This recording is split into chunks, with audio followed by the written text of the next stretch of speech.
agora dar as boas-vindas aqui. Nós estamos com o professor Matheus Bertoncini já aqui na nossa sala, né? Eu só não estou vendo o professor Matheus. Deixa eu só ver aqui. Será que... Deixa eu ver aqui. Opa. Agora sim. Agora sim. Agora estamos vendo.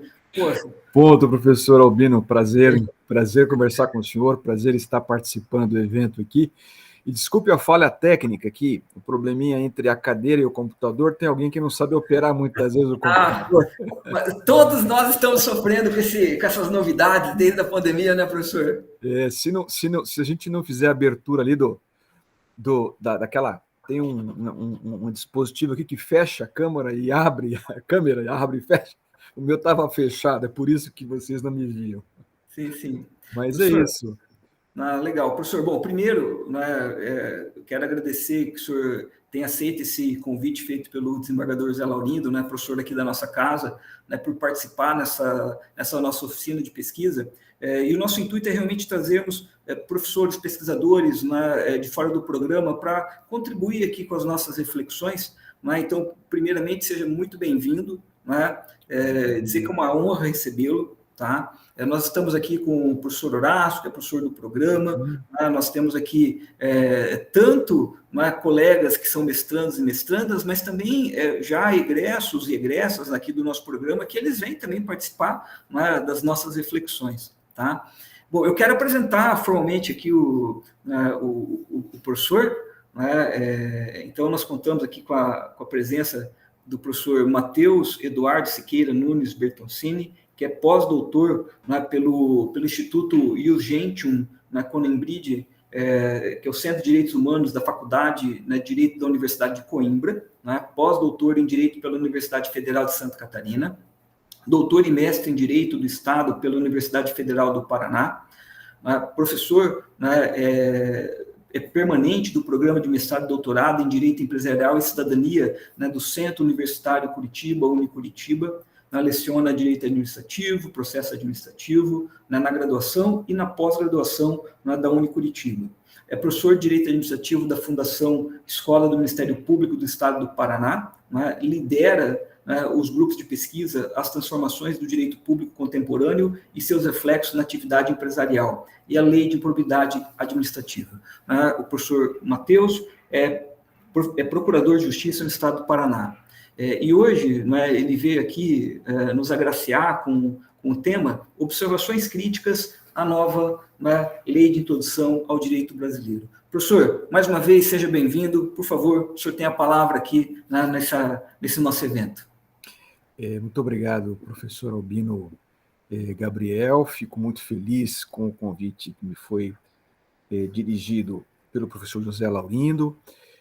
Vejo aqui o meu estimado amigo Horácio Montesso, que é professor dessa casa, e com quem eu tive a alegria e a honra de fazer o pós-doutoramento lá em Coimbra, há algum tempo atrás, né? No ano de 2020, né? 2019 ou 20, Horácio? Agora me perdi um pouco. Vamos deixar pelo 20 para... É mais simples, né? Então, eu fico muito feliz em participar desse encontro com vocês, né? Eu tenho uma memória afetiva em relação à Unipar. Eu ministrei aulas na Unipar nos idos de 1989, né? Faz bastante tempo. Eu era promotor de justiça em Alto Piquiri, e eles precisavam de um professor de direito penal, e eu me arrisquei, né? E é assim que a gente começa no magistério, né, gente?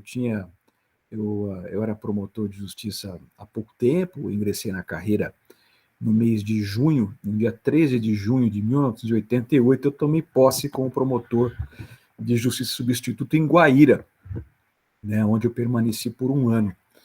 E depois de 1 ano, eu fui promovido à comarca de Iporã, né?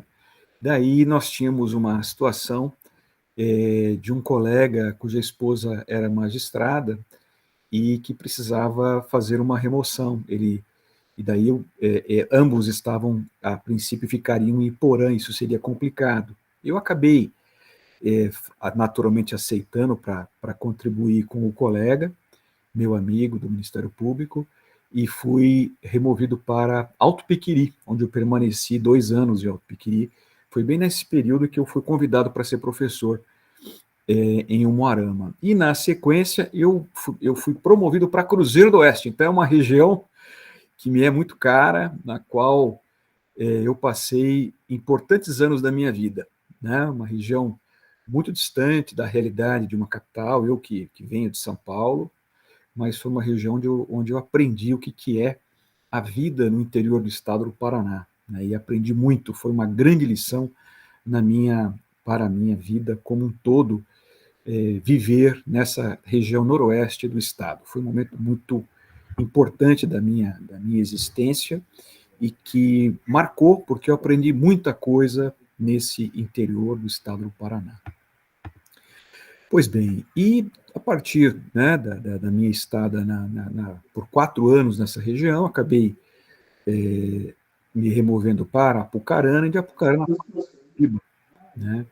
E em Curitiba eu eu sempre gostei de estudar, iniciei os meus estudos na universidade. Primeiramente, iniciei meus estudos na Faculdade de Curitiba, né, onde tive a alegria de ser aluno do professor Eduardo Oliveira Leite, que é um estudioso do direito civil e da metodologia científica, e o professor Eduardo disse para mim: Matheus, acho que você tem boas condições de atuar no magistério e na pesquisa. Então, vá fazer o mestrado na Universidade Federal e pense numa carreira acadêmica. E eu de fato, ouvi as palavras do eminente professor, né, Eduardo de Oliveira Leite, fiz o concurso para ingresso no mestrado da Federal, tive sucesso e depois acabei fazendo o doutorado, né? E nesse período, nesse ínterim, sempre atuando como promotor e depois como professor, tanto na Fundação Escola do Ministério Público, quanto na Faculdade de Curitiba, para a instituição que eu integro até os dias de hoje, né? Já estou na Curitiba há 27 anos.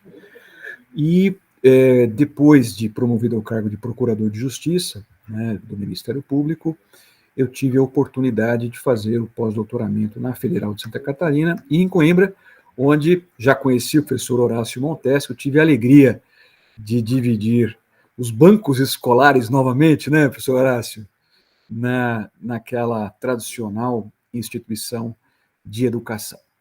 E como proposta, né, nesse pós-doutoramento, eu entendi que deveria, até porque a lei era muito recente, 2018, eu entendi que deveria pesquisar e escrever sobre a nova lei de introdução às normas do direito brasileiro. Na verdade, não é a nova lei, né? É a lei que implementou as mudanças na Lei 13.655 de 2018. Esse trabalho eu acabei publicando, não sei se vocês conseguem enxergar, pela editora Juruá, né? Eu acho que estou com um problema de imagem aqui. Deixa eu ver se eu consigo mudar o foco. Acho que tem a questão de foco, né? De novo, o problema do equipamento entre o computador e o encosto da cadeira aqui. Deixa eu ver. Pessoal, eu não vou saber fazer isso. Vocês me desculpem. Mas é o nosso trabalho, LINDB, Lei de Introdução às Normas do Direito Brasileiro, publicado pela editora Juruá. Na verdade, a minha tese de pós-doutoramento junto à não dá para ver, não está muito ruim, né? Junto à Universidade de Coimbra. E eu me propus a esse trabalho porque, de fato, as mudanças que foram realizadas na lei de introdução, a velha lei de introdução às normas do direito brasileiro, na verdade, a lei de introdução ao Código Civil, essas mudanças foram muito grandes. Tá? Foram muito grandes, porque os artigos de 20 a 30 da nova legislação não focaram a rigor no direito civil, né, como aconteceu originalmente na década de 40, quando surge a lei de introdução para a melhor compreensão e aplicação do velho Código Civil de 16. Então, a reforma da LINDB se deu inserindo-se 20 novos artigos visando a interpretação do direito público. Eu fiquei pensando muito sobre essa questão e, a partir daí, iniciei a minha análise desse novo diploma legal, né, porque eu achei muito curiosa essa alteração, essa profunda alteração realizada na lei de introdução às normas do direito brasileiro. Então, eu não tenho tempo de fazer uma exposição sobre toda a lei de introdução, precisaria fazer um curso, né, para estudar com vocês a minudentemente os 10 dispositivos, na verdade 9 dispositivos, um deles foi vetado, mas eu gostaria de conversar um pouquinho com vocês sobre o artigo 20, o primeiro dispositivo dessa lei. Tá? Eu, quando iniciei essa análise, eu tentei fazer algo que eu considero muitíssimo importante para aqueles que integram a academia.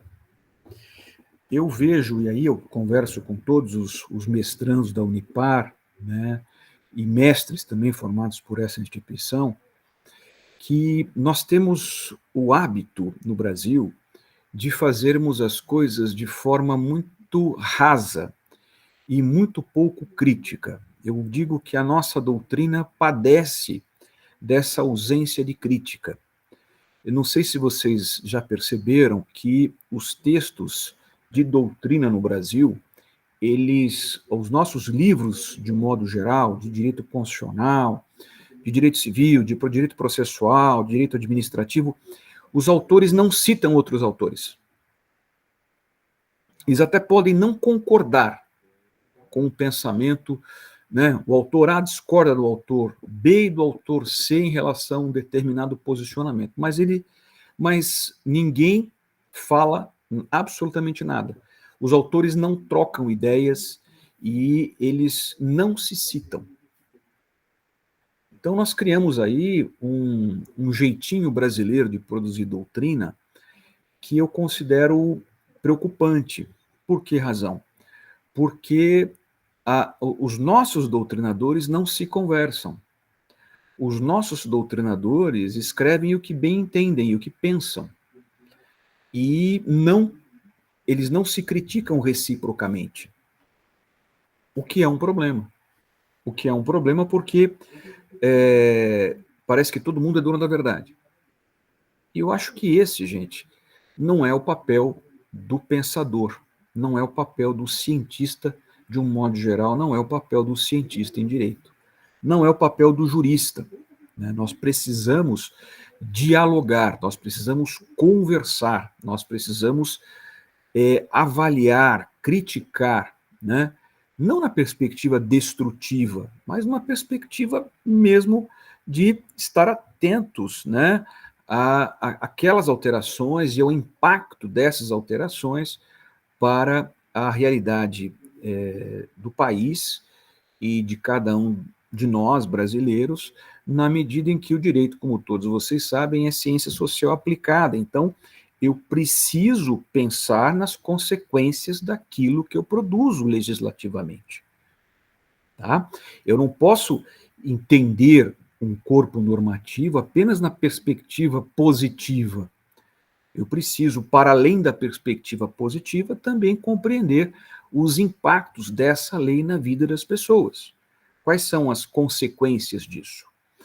E mais, muitas vezes nós temos falhas de análise de direito positivo, o que chega a ser pior, porque são criados instrumentos jurídicos, né, como se fossem grandes invenções, né, a invenção da roda, desconsiderando tudo aquilo criado anteriormente e devidamente assentado, né, e que a rigor não estava a exigir uma alteração no campo normativo.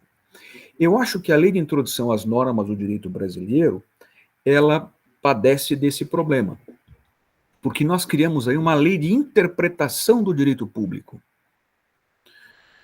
Aí eu pergunto, será que nós precisamos de uma lei de interpretação do direito público, tal qual foi a lei de introdução ao Código Civil em 1942?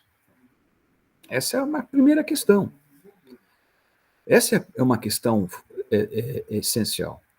Vejam vocês, na década de 40, no início da década de 40 do século passado, nós estávamos muito longe do constitucionalismo. Nós não falávamos ainda, né, da Constituição como um corpo de normas de hierarquia superior. Nós não falávamos do direito constitucional, né, com uma disciplina jurídica fundamental. Nós não falávamos da Constituição como o centro do direito, do universo jurídico. Isso é coisa recente. Então, esse conceito, né, dessa centralidade do texto constitucional começa a ser desenvolvido na Europa após a Segunda Guerra Mundial. Com esse movimento, né, que Paulo Bonavides chama de constitucionalismo. E, vejam vocês, no Brasil, esse constitucionalismo, ele tardou a chegar. Ele só começa a se desenvolver no Brasil a partir do advento da Constituição de 88.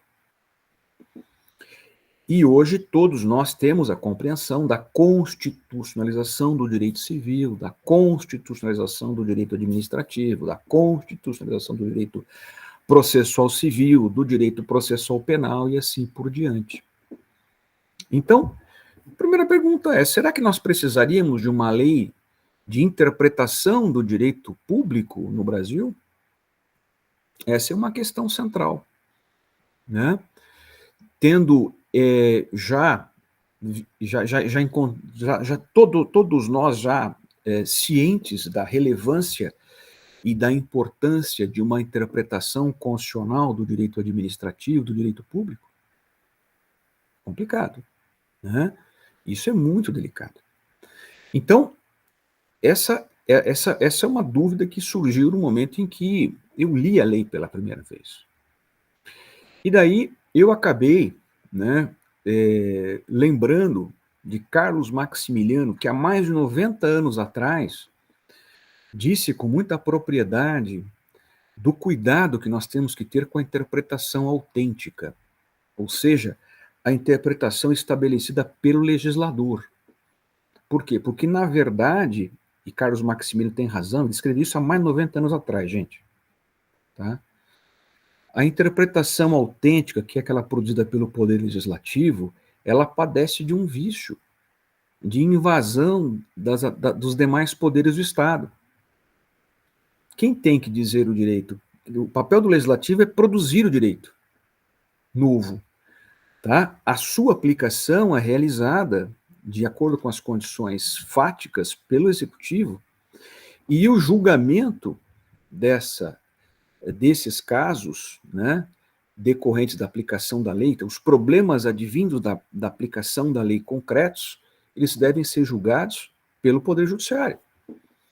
Então, Carlos Maximiliano dizia que a aplicação autêntica, ela padece desse vício de arbitrariedade, porque ela invade a atribuição dos demais poderes, do poder que é o responsável pela aplicação concreta da lei criada no parlamento e pela invasão da atribuição do juiz ou do Poder Judiciário, que tem por incumbência julgar os casos concretos decorrentes da aplicação daquela legislação.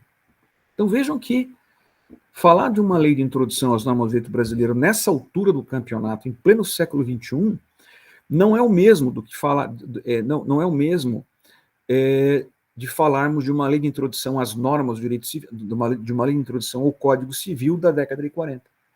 Nós temos que ter noção de que se passaram 80 anos, gente. muita coisa mudou de lá para cá. Há 80 anos atrás, nós não falávamos em direitos humanos. Não falávamos em direitos fundamentais. Não falávamos muito menos em dimensões de direitos fundamentais. Não falávamos em constitucionalismo. Vejam vocês. Tá? Algo que é completamente diferente em pleno século XXI, já indo para a terceira década, né, do século XXI. Nós estamos em 2023. Né?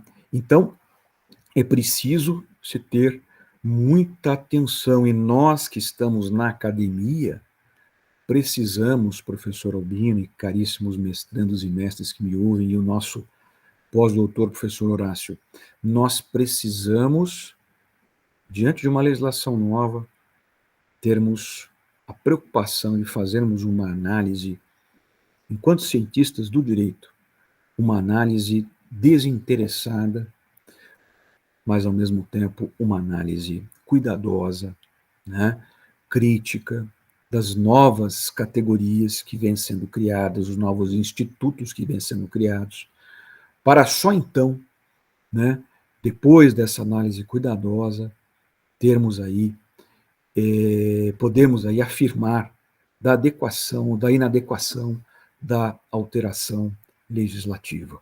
Tá? Então, me parece que esse é o primeiro aspecto que nós temos que ter em mente dentro da academia, professor Albino.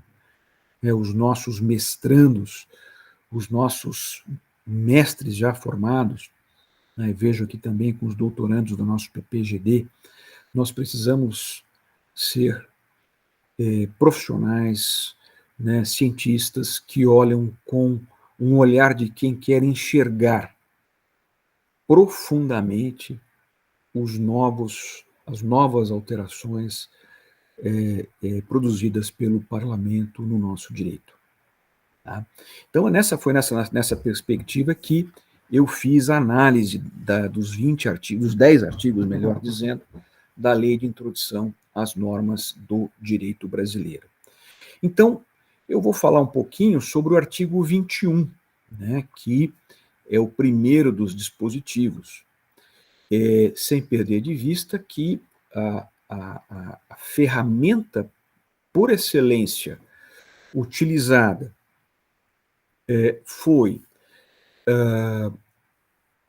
uma análise dialética do texto, no sentido de duvidar, né, da correção da alteração legislativa, e vejam vocês, eu não estou fazendo isso por preconceito, isso é por uma opção metodológica, né, e não perder de vista uma interpretação da norma, da nova lei, a partir do texto constitucional, seguindo a orientação dos nossos constitucionalistas, dentre os quais o professor Barroso, que todos vocês conhecem, ministro do Supremo Tribunal Federal. Então, o professor Luiz Roberto Barroso, ele comenta, né, que a Constituição figura hoje no centro do sistema jurídico, de onde irradia sua força normativa, dotada de supremacia formal e material. Funciona, assim, não apenas como parâmetro de validade para a ordem infraconstitucional, mas também como vetor de interpretação de todas as normas do sistema.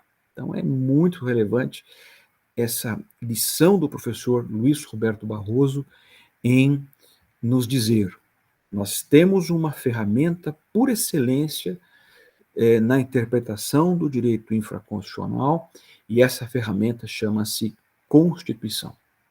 Então, antes de aplicar a norma, continua o professor Barroso, o intérprete deverá verificar se ela é compatível com a Constituição. Porque, se não for, não deverá fazê-la incidir. Esta operação está sempre presente no raciocínio do operador do direito, ainda que não seja por ele explicitada. E número 2, ao aplicar a norma, o intérprete deverá orientar o seu sentido e alcance à realização dos fins constitucionais. É nisso que reside o constitucionalismo. Então, nós precisamos, gente, entender a lei de introdução como qualquer outra lei numa visão sistemática. Uma visão sistemática que tem como elemento central o texto da Constituição de 1988. Tá? Então, é fundamental que assim seja. E nós não podemos, naturalmente, enxergar um texto infraconstitucional, qualquer que seja, né, de modo isolado. De modo isolado. Esse texto, então, começando ali pelo artigo 21 da LINDB, pelo artigo 20 da LINDB, é dele que eu pretendo comentar com vocês, esse artigo 20 da Lei de Introdução às Normas do Direito Brasileiro, ele tem o seguinte teor, né? Diz o artigo 20, nas esferas administrativa, controladora e judicial, não se decidirá com base em valores jurídicos abstratos, sem que sejam consideradas as consequências práticas da decisão. Parágrafo único. A motivação demonstrará a necessidade e a adequação da medida imposta ou da invalidação de ato, contrato, ajuste, processo ou norma administrativa, inclusive em face das possíveis alternativas. Então, repetindo, artigo 20, nas esferas administrativa, controlador e judicial não se decidirá com base em valores jurídicos abstratos, sem que sejam consideradas as consequências práticas da decisão. Então, uma preocupação muito grande com, né, a praticidade do direito, né, os casos concretos definidos aí nas esferas administrativa, controladora e judicial. E 2, e parágrafo único, a motivação demonstrará a necessidade e adequação da medida imposta, a ideia de razoabilidade ou da invalidação de ato, contrato, ajuste, processo ou norma administrativa, inclusive em face das possíveis alternativas.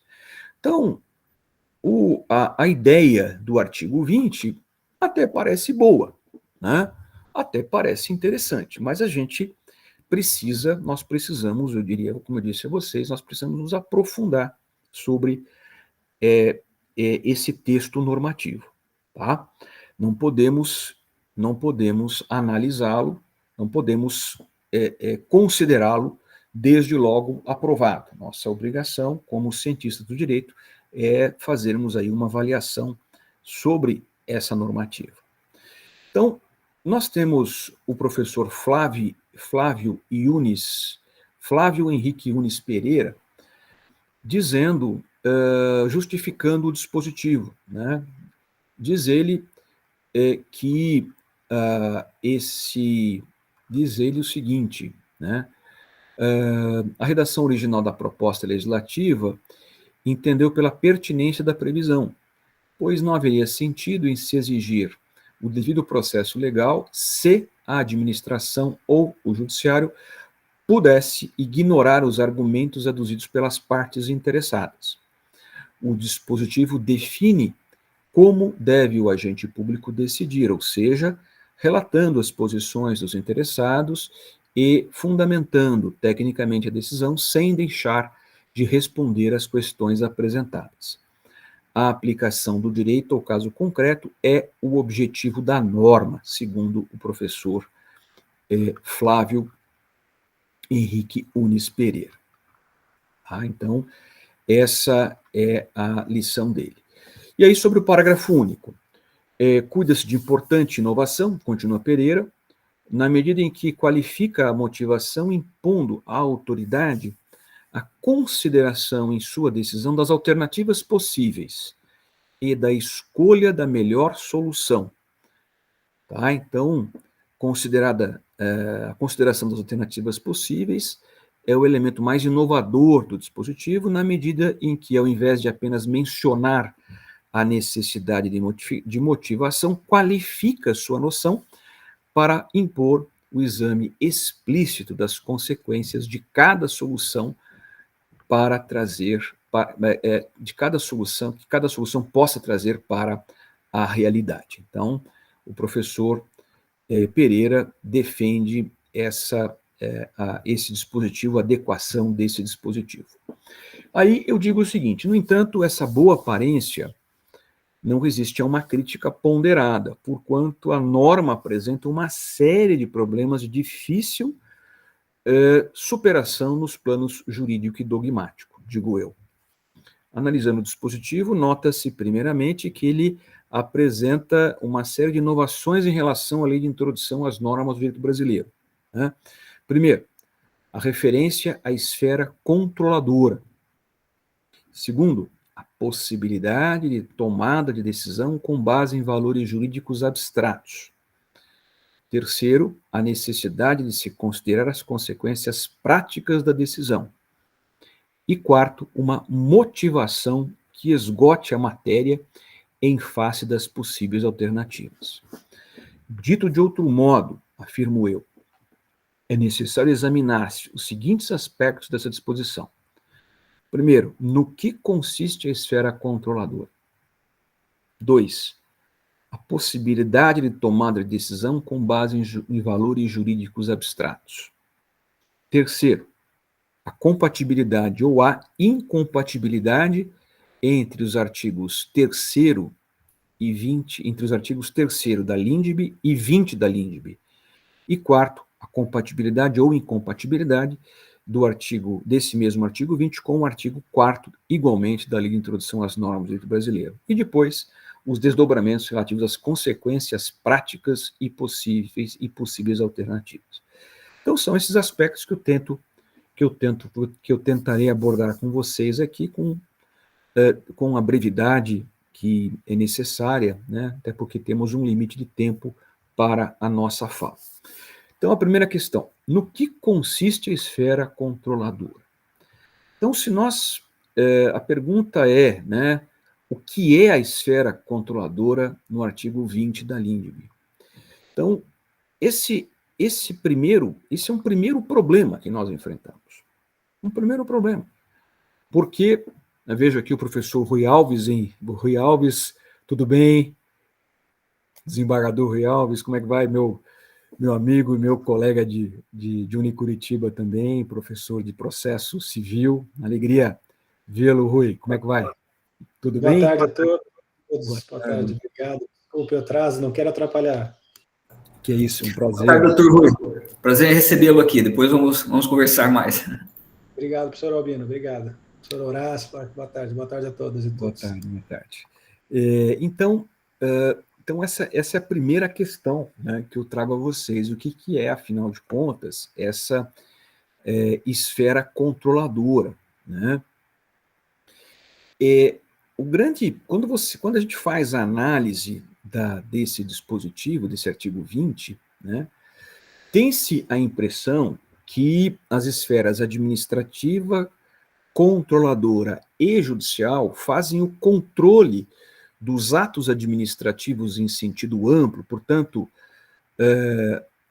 ato administrativo unilateral, os contratos administrativos, os processos administrativos e os atos administrativos normativos, como se fosse possível o controle desses atos administrativos em sentido amplo de forma idêntica, né, por todas essas esferas, a administrativa, a controladora e a judicial. Então, esse é começo, né, além do problema no que consiste a esfera controladora, nós temos aí o problema do tipo de controle que se realiza.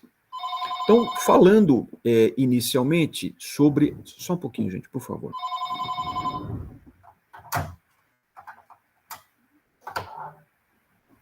Falando inicialmente sobre a questão da esfera controladora. Essa expressão utilizada pelo legislador, ela é marcada pela imprecisão. O que é esfera controladora? Pergunto a vocês, a esfera administrativa faz controle? Sim, o controle interno. O Poder Judiciário faz controle dos atos administrativos? Ou dos atos da administração? Sim, perfeito. Afinal de contas, o Legislativo faz controle dos atos da administração? Sim, essa é uma das funções do Legislativo, controlar a administração pública. Então, vocês percebam que nós temos aí uma criação do legislador que traz muito mais dúvidas do que solução. Então, essa expressão esfera controladora, ela é, no mínimo, ambígua, porque quando se fala em esfera administrativa e esfera judicial junto com esfera controladora, dá-se a impressão que quem faz controle exclusivamente é a esfera controladora. Mas isso não é verdade. Na medida em que a esfera administrativa realiza controle interno, temos hoje, né, o professor Horácio, que foi secretário de Estado, temos uma controladoria do Estado, que é órgão da administração, do Poder Executivo, e nós temos o Poder Judiciário, que realiza controle dos atos da administração pública. Então, o que é essa esfera controladora? Essa expressão é uma expressão, no mínimo, ambígua, eu diria desnecessária, porque seria muito melhor que tivesse o legislador, usasse as esferas administrativa, legislativa e judicial, porque o que nós temos a rigor são os três poderes, né? E nós não temos um poder controlador, ou temos? Eu acho que não, né? Pelo menos eu não, na Constituição que eu tenho aqui em casa, eu não li ali logo no comecinho da Constituição, no artigo 1º, que nós tenhamos o poder controlador, né? Embora se tenha tentado isso no governo anterior, hein, professor Rui? A ideia de que nós estamos sujeitos ao poder controlador do Exército, né? Não sei se vocês se lembram desse episódio, né? De triste memória, eu diria a vocês. Tá? Então, vejam que essa expressão esfera controladora, ela não encontra autoridade em face da Constituição. Ela não encontra aprovação em face da Constituição de 88, porque o controle da administração pública ele é realizado internamente pelo próprio Poder Executivo, ele é realizado pelo Poder Legislativo com auxílio do Tribunal de Contas e ele é realizado também pelo Poder Judiciário, não é? Então, temos um problema aí com a questão da esfera controladora. E mais, essa esfera controladora, quando se ouve essa expressão, dá-se a impressão de que ela tem um poder geral de controle sobre os atos da administração pública. E nós sabemos que o controle dos atos da administração pública se dá no plano da própria administração pública, tanto em relação às questões de legalidade quanto às questões de mérito. Mas em relação aos demais poderes, o controle é essencialmente de legalidade. Então vejam que a expressão ela é muito complicada. Ela induz o intérprete a acreditar que nós temos um poder controlador, que nós não temos, que a Constituição não previu, né? E nos dá a impressão também que essa esfera controladora tem um poder, né, de alterar os atos, de controlar os atos da administração pública das mais variadas formas, né, de forma absoluta, tanto em relação à legalidade quanto em relação ao mérito, o que nós sabemos que também não é verdade. Tá? Então, vejam como é pararmos para pensar sobre o texto, o novo texto legal. Tá? Eu sigo em frente, e sendo aí objetivo, porque o tempo flui com muita velocidade, eu noto que essa expressão esfera controladora, esfera administrativa controladora judicial, foi empregada na Lei 13.655 4 vezes. tanto no artigo 20, quanto no artigo 21, no artigo 24 e no artigo 27 da nova LINDB, né? E, portanto, temos que ter muito cuidado com essa expressão. O segundo aspecto que eu gostaria de abordar com vocês diz respeito à possibilidade de tomada de decisão com base em valores jurídicos abstratos. Gente, isso parece muito bacana, tá? Mas eu acho que aqui o legislador cometeu uma falha incrível, induzindo o intérprete à compreensão de que é possível, em sede administrativa,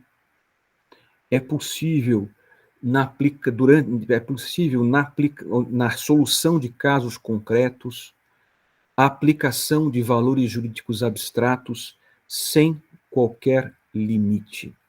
Professor Horácio, esse é o maior dos pecados da LINDB. Porque, na verdade, o que a LINDB faz é quebrar com uma lógica fundamental do sistema jurídico, que é o respeito ao princípio da legalidade. No momento em que o legislador diz assim, que a autoridade poderá decidir com base em valores jurídicos abstratos, exigindo, no entanto, que ele tenha o cuidado de fundamentar a sua decisão, ele está dizendo o seguinte: administrador, decida como você bem quiser. Invoque um princípio da sua preferência, eficiência, por exemplo, e fundamente. Então, se você quiser contratar pessoas para o serviço público sem concurso, esse dispositivo dá apoio a isso. Porque o administrador poderá dizer que, com base no princípio da eficiência, é muito mais rápido se fazer uma contratação sem concurso público, deixando de lado o princípio da legalidade, o princípio do concurso público, o princípio da igualdade, o princípio da impessoalidade, em nome da eficiência. O administrador poderá dizer também que é muito mais fácil ele fazer uma compra pública de forma direta do que fazer uso do processo licitatório, e assim por diante. Então, o grande problema da LINDB é que ela autoriza o legislador, nesse artigo 20, a decidir com base em valores jurídicos abstratos, sem fazer a separação fundamental da teoria dos princípios, construída na Europa, né, na Alemanha por excelência, né, que define o papel desempenhado pelos princípios e pelas regras de direito no sistema jurídico. O papel dos princípios, e Canutilho trabalha isso de forma muito adequada, o papel dos princípios não é resolver os casos concretos. O papel, quem define as soluções concretas é o direito de regras, e não os valores jurídicos abstratos contidos nos princípios. Se eu tenho uma lei que estabelece quais os comportamentos adequados e esperados, nós não podemos alterar, né, essa solução para dizer, olha, é mais conveniente que se pense de forma diversa. Então, o professor Rui Alves, que é desembargador e que é processualista, poderia, com base na LINDB, já que ela se aplica ao direito público, dizer o seguinte, olha, na minha opinião, o prazo para apelação não é mais de 15 dias. No meu entendimento, tem que ser de 5 dias. Em nome, né, daquela disposição do artigo 5º que diz que o processo ele tem que ser mais eficiente. A tramitação dos processos, professor Rui Alves. Né? Então, o professor Rui, como magistrado, vai dizer, não, eu não recebo apelação porque intempestiva. na medida em que, no meu pensamento, né, esse prazo de 15 dias, nesse momento em que vivemos da tecnologia, é muito extenso e é preciso reduzi-lo para 5. Né? Nós temos aí uma exigência na Constituição de que se tenha celeridade, que se dê celeridade aos processos e se reduza o tempo de tramitação dos processos. É isso que essa disposição está dizendo. O professor Rui, aplicando o artigo 20 da LINDB, estará decidindo, né, os rumos daquela apelação em função da compreensão que ele tem sobre os valores jurídicos abstratos. Mas aí, né, um outro magistrado da mesma Câmara dele poderá dizer o seguinte: não, em nome do princípio da ampla defesa, esse prazo é muito curto. Né, a pessoa entrou com a apelação não no 15º dia, mas no 20º dia, e isso não deve importar no não conhecimento por intempestividade, na medida em que 20 dias não é um tempo exagerado para o recurso de apelação, em nome de um princípio fundamental do devido processo legal, que é o princípio da ampla defesa. Vejam vocês que loucura. Vejam vocês que loucura. Né? Então, eu vou fazer, vejam, esse exemplo que eu dei, hipotético do professor Rui com o seu colega de Câmara, isso pode acontecer num processo administrativo, isso pode acontecer na contratação de pessoal, isso pode acontecer numa compra pública, porque eu posso, segundo o artigo 20 da LINDB, decidir em conformidade com valores jurídicos abstratos, contanto que eu motive e considere as diversas opções, né, e escolha a melhor. E o dispositivo, infelizmente, não faz nenhuma referência à obediência do direito de regras. E para dizer a vocês que eu não estou aqui de brincadeira, que não estou aqui inventando moda, pessoas escreveram isso. Tá? Deixa eu só mostrar para vocês aqui. Vejam vocês,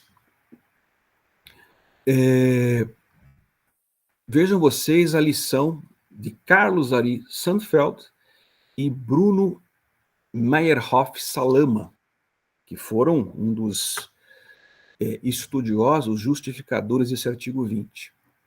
O projeto de lei sugere um artigo 20 para a lei de introdução ao Código Civil, né, e usou LICC. Ele trataria das decisões judiciais, vejam vocês, das decisões judiciais, administrativas e controladoras, dos tribunais de contas, hoje ativos e interventivos, que se baseiam em valores jurídicos abstratos, que podem ser entendidos como princípios. Carlos Sandfeld e Bruno Salama. É fácil entender a importância de uma norma desse tipo. Como hoje se acredita cada vez mais que os princípios podem ter força normativa, não só nas omissões legais, e vejam vocês, mas em qualquer caso. O mínimo que se pode exigir é que juízes e controladores, assim como os administradores, pensem como políticos. Por isso, a proposta é que eles tenham de ponderar sobre as consequências práticas da decisão e considerar as possíveis alternativas. O professor Matheus Bertoncini não está louco. Isso foi escrito. Ou seja, doutrinadores brasileiros, inclusive Carlos Sandfeld, que é conhecidíssimo, disse o seguinte: a lei é opcional. A lei é uma opção. Ela pode ser cumprida ou pode ser trocada pelos valores jurídicos abstratos. Doutrina, tá? Isso foi escrito. E eu trago aqui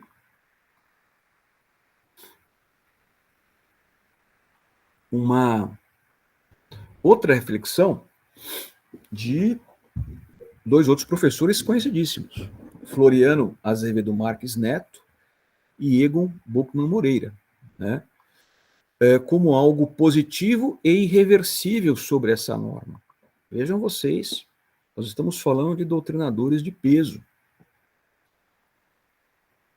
Tá? De há muito, o direito público deixou de ser mera subsunção de fato à lei.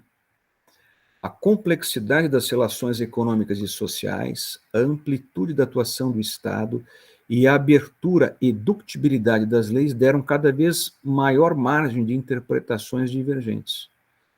Princípios hoje são aplicados não apenas quando a lei é omissa, mas muita vez para afastar a aplicação da lei.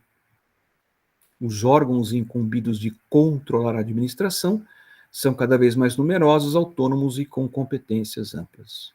Esse processo é positivo e irreversível.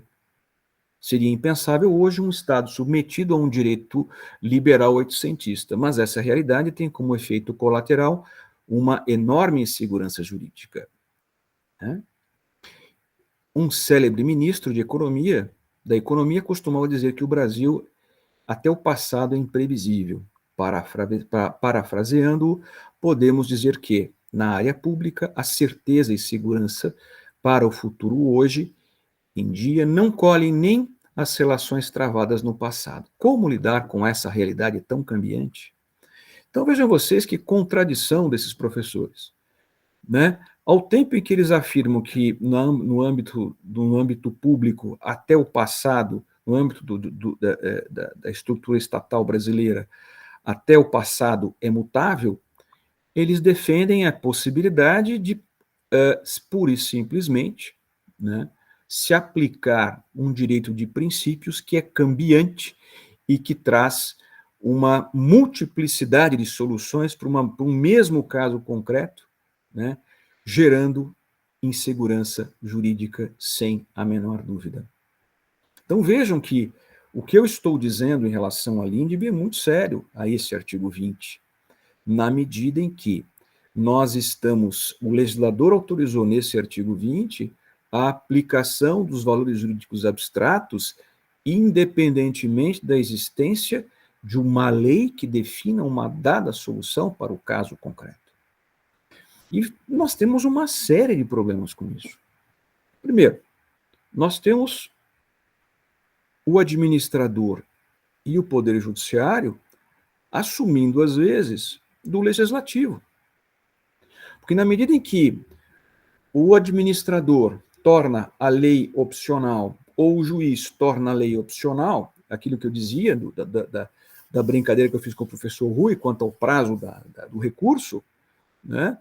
O que nós estamos dizendo é o seguinte: cada um faz a sua lei para o seu caso concreto e utiliza basta que você justifique isso de forma convincente. Agora, ninguém mais vai saber, utilizando o exemplo do prazo, qual é o prazo do recurso de apelação. 15, 5, 20, 30, depende, isso vai depender de quem estiver decidindo. Gente, nós vivemos no Estado de Direito, nós não podemos esquecer que o Estado de Direito tem por fundamento, né, essencial o princípio da legalidade. Os princípios podem ser utilizados para solucionar casos concretos? A resposta é sim, mas os casos definidos na lei, cuja solução já foi apresentada pelo legislador, nós não podemos fazer diferente, como os nossos doutrinadores aqui citados estão defendendo, como constou ali do artigo 20. Porque essas autoridades estariam fazendo às vezes de legislador, estariam violando o princípio da legalidade e com isso violando um dado essencial do Estado de Direito. Nós estamos, em última análise, com esse artigo 20, encontrando uma justificativa, e aí reside uma ironia, né? Nós temos uma ironia, o artigo 20 justifica o arbítrio, né? É a lei que autoriza a prática do arbítrio entre nós. Vejam que isso tudo é muito sério. Isso ofende não só o princípio da legalidade, mas um outro princípio fundamental do Estado de Direito, que é o princípio da segurança jurídica. As pessoas só têm segurança jurídica no direito de regras. O direito de princípios não nos dá segurança jurídica. O direito de princípios nos apresenta os valores fundantes do sistema. Esse é o papel dos princípios. E os princípios só serão utilizados, né, de forma a equacionar casos concretos que não encontram previsão na lei, os chamados casos difíceis. É isso que a doutrina nos ensina, que a doutrina de qualidade no Brasil e produzida no exterior nos ensina. O professor Canutilli é claro quanto a isso. O direito de princípios ele é utilizado para a solução de casos concretos, naqueles casos para os quais nós não temos uma solução legislativa. Esse é o ponto. O que aconteceu, por exemplo, com a utilização das células-tronco. Essa foi era uma questão que não encontrava regulamentação. O Supremo teve que decidir essa questão.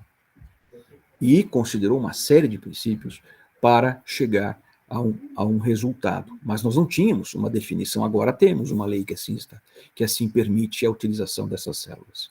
Então, o artigo 20 da LINDB, ele apresenta uma série de problemas. Vejo também que esses problemas continuam quando eu observo a incompatibilidade, e já vou aí adiantando a minha exposição para para devolver a palavra ao nosso dirigente, né, desses trabalhos, o eminente professor Albino. Eu noto que que esse dispositivo ele não se compatibiliza, esse artigo 20, com o artigo 3º e o artigo 4º da Lei de Introdução ao Código Civil, né, hoje rebatizada de LINDB. É muito importante nós trazermos isso para vocês, né? Então, o artigo 20, ao tratar o artigo 20 dos valores jurídicos abstratos, deveria o legislador ter tido cuidado de ocupar-se desse tema, contextualizando-o com os artigos 3º e 4º do Decreto-Lei 4.657 de 1942, que é a Lei de Introdução ao Código Civil, hoje Lei de Introdução às Normas de Direito Brasileiro, com os quais guarda evidente e congênita pertinência temática, sistematizando-os. Como se nota, não foi isso que fez o legislador. O artigo 3º da LINDB diz assim: ninguém se excusa de cumprir a lei alegando que não a conhece. A norma é clara, né? Portanto, é obrigatório o cumprimento da lei, ou seja, é obrigatório o cumprimento de regras.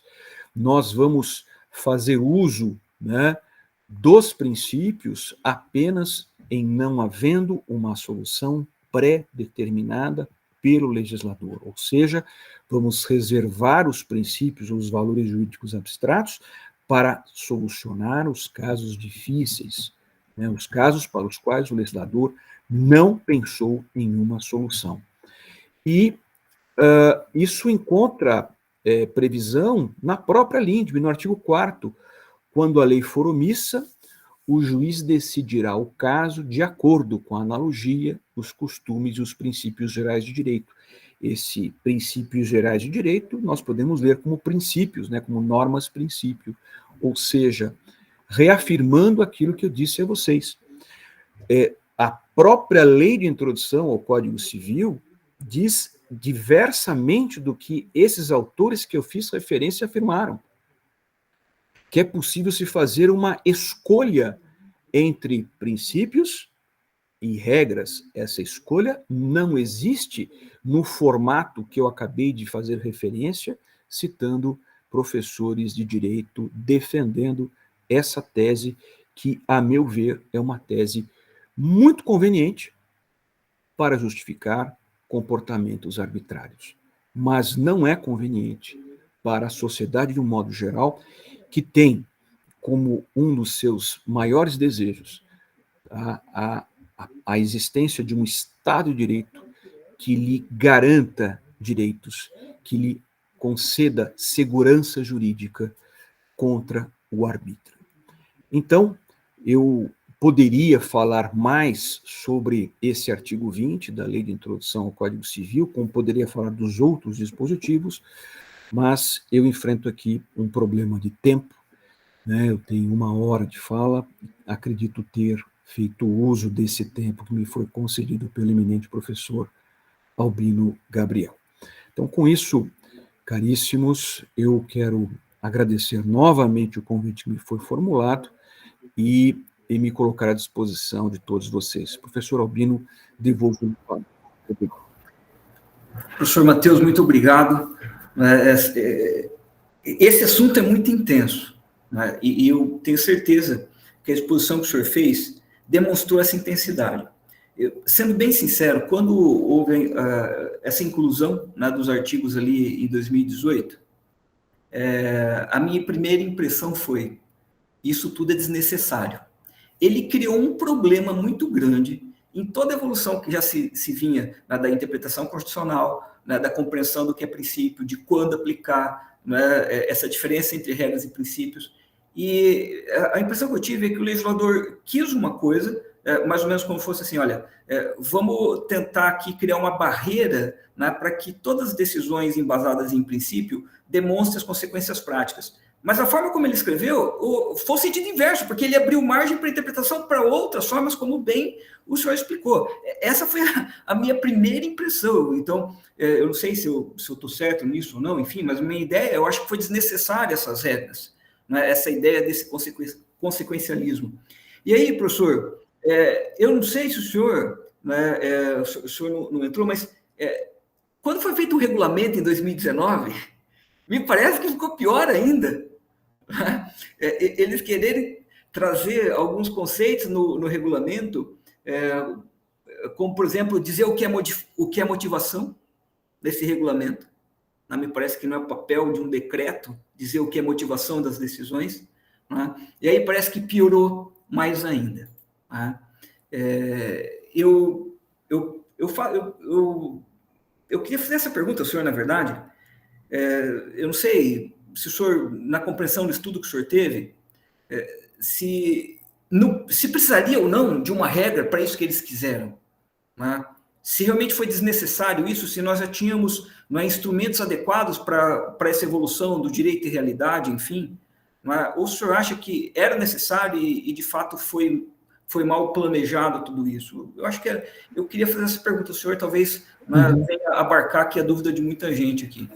Professor Albino, muito obrigado pelo seu questionamento. Existe um livro, né, e eu cito isso durante todo o texto que eu apresento, né, sobre a Lindbe, essa obra que eu publiquei pela Juruá. Foi feito um livro patrocinado pelo Senado da República, tá? Em relação à alteração levada a efeito pela Lei 13.655, no tempo do projeto, né, da fase de projeto dessa Lei 13.655. E nesse estudo realizado por um estudo, eu diria, singelo, mas realizado por autoridades importantes, como o próprio Carlos Ari Sanfeld, tá? Nesse livro, eles defendem essas alterações legislativas como uma forma de se reduzir o poder do controle da administração pública. Sim, dos órgãos de controle da administração pública. Então, segundo o entendimento desses autores, essa lei era necessária porque os órgãos controladores, eles até utilizaram, né, a expressão esfera controladora. Essa esfera controladora vinha abusando do seu direito de realizar o controle de legalidade dos atos da administração pública. Então, era preciso se fazer uma alteração legislativa para se amenizar o impacto do controle interno e externo sobre os atos da administração, eu diria essencialmente os atos de controle externo, porque, infelizmente, o controle interno no Brasil nunca funcionou. Se funcionasse, nós não teríamos tantas fraudes, tantos casos de improbidade administrativa, tantos casos de corrupção, tantos desmandos. Tá? Então, o objetivo foi certo, foi certeiro. Né? Nós precisamos reduzir o impacto do controle. E para reduzir o impacto do controle, eu preciso dar uma abertura à atuação dos administradores. Então, se o meu problema é a legalidade, eu vou dar um instrumental de atuação a esse administrador, que são os valores jurídicos abstratos. Ele foge da legalidade, e me parece, essa é claramente a pretensão dessas disposições introduzidas na lei, na velha lei de introdução ao Código Civil, e com isso se escapa da legalidade. Então, o administrador ele justifica, né, com base nos valores abstratos, e faz o que bem entende. Só que isso não pode ser feito, gente. Isso é incompatível com o texto da Constituição de 88. E eu levanto, inclusive, essa questão no livro, né? Professor Rui, o senhor conhece essa competência de legislar da União sobre normas gerais de direito administrativo? Eu sinceramente desconheço. Eu conheço também. Pois então, o legislador legislou sobre normas gerais de direito administrativo. Porque é disso que se trata a LINDB. Né? Eu chamo de direito público porque fica disfarçadão, né? Mas direito público é direito processual civil, é direito processual penal, é direito tributário, é direito econômico, mas o foco não foram essas áreas do direito. O foco foi o direito administrativo. Eu sei da competência da União para legislar sobre normas gerais de serviço público, normas gerais de licitação, mas não sobre normas gerais de interpretação do direito administrativo. Tá? Então, na verdade, o que se faz ao se introduzir uma alteração nessa lei que todos conhecem de 42, nesse nível, na realidade, criar as condições para que o sistema jurídico que vinha sendo interpretado em conformidade com a Constituição, inclusive no que tange a atuação dos órgãos de controle, né, cria-se aí um fato novo. Olha, veja bem, nós vamos fazer uma interpretação desse direito de princípios de uma forma diferente daquela que a doutrina defende. Na verdade, eu acho que a Lei 13.655, ela não deveria existir entre nós. Essa alteração que foi produzida não deveria existir. Primeiro, porque não há competência legislativa para legislar sobre essa matéria. A União não tem essa competência de criar normas gerais de direito administrativo. Não tem. Segundo, se ela não tem essa competência legislativa, ela não tem a competência regulamentar, evidentemente. Nós estamos falando disso. Né? Quando o senhor fala de regulamentação, eu estou falando de competência regulamentar. Olha, se eu não tenho o principal, é evidente que eu não tenho o acessório. Eu não tenho o acessório. E, além de tudo, ainda que houvesse essa competência, nós temos questões, eu diria, substantivas a serem resolvidas, né, a serem enfrentadas nessa reforma implementada pela LINDB, implementada na LINDB, como essa questão que eu acabei de trazer a vocês, no sentido de que seria crível a decisão com base em valores jurídicos abstratos, ainda que existente uma lei definindo de forma diversa. Tá? Então, professor Albino, eu não vejo como adequada a Lei 13.655, me parece que é um vício aí mesmo formal, né, de iniciativa, como naturalmente não haveria uma motivação, pelas mesmas razões, na regulamentação dessa legislação. Tá? Não adianta a gente querer explicar o mal feito.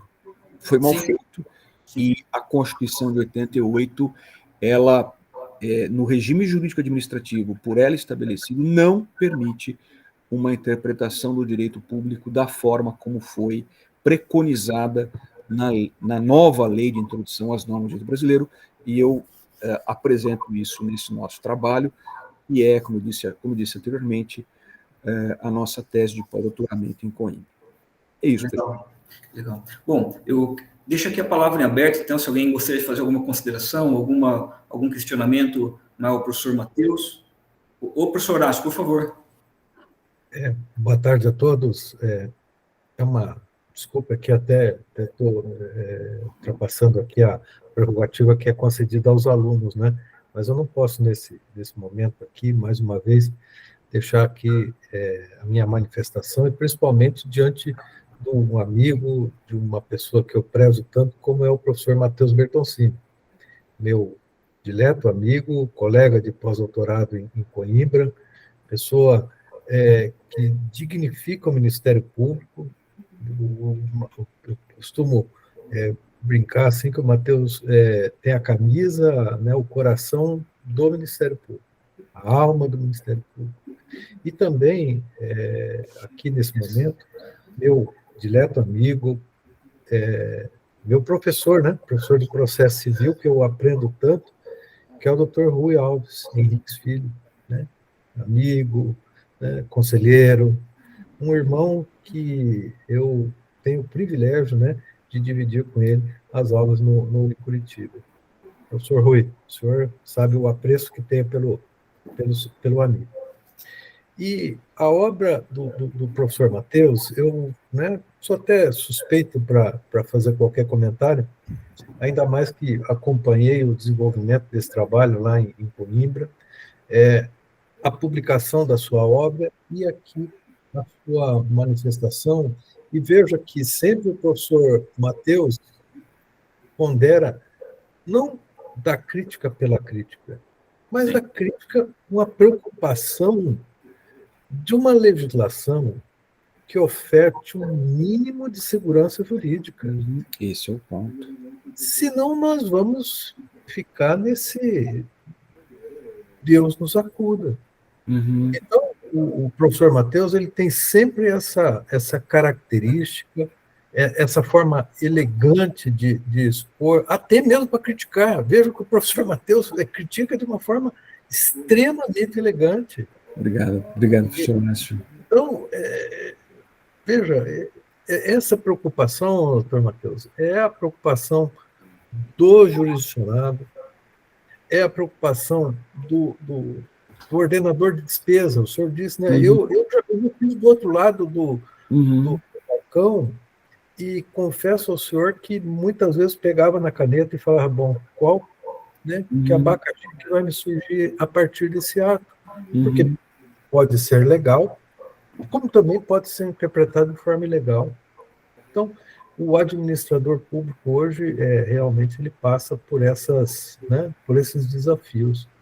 E eu, doutor Matheus, né, parabenizo o senhor mais uma vez, né, e parece que, com todo respeito, né, a cada momento que o senhor expõe o seu trabalho, ele fica melhor.